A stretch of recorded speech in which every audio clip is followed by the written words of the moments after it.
All right, so today we're going to talk about how to improve the mind-muscle connection.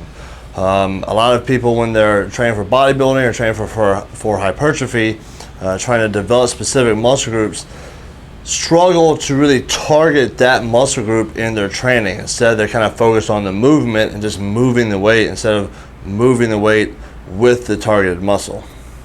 All right, so one of the ways that we can build that mind-muscle connection is to slow the movement down. When the movement goes fast, a lot of times what we do is we just kind of tend to focus on just moving the weight from point A to point B. And a lot of times what we'll do is we'll do a really hard explosive contraction, but then just allow momentum to carry that weight or carry that movement through the entire range of motion.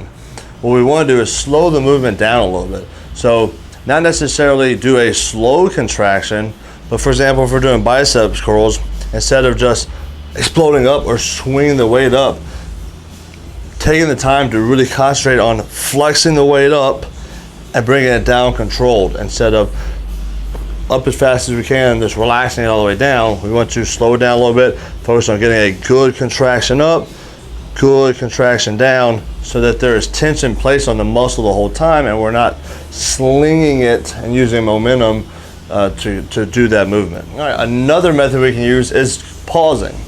So there's three types of muscle contractions: a concentric, an isometric, and a eccentric muscle contraction.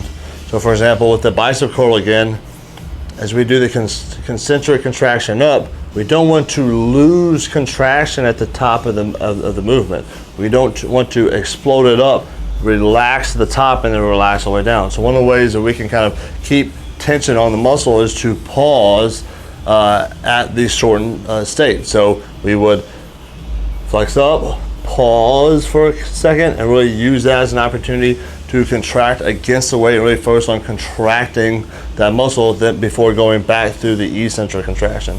So slow down and pause. Another tool we can use is called pre-activation.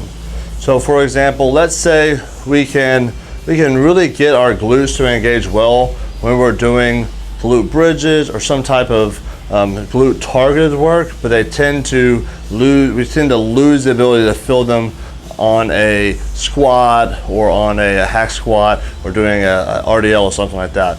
What we can do is pre-activate those muscles. In other words, do a glute bridge or some type of glute targeted movement and then go right into the more complex compound movement that we're doing.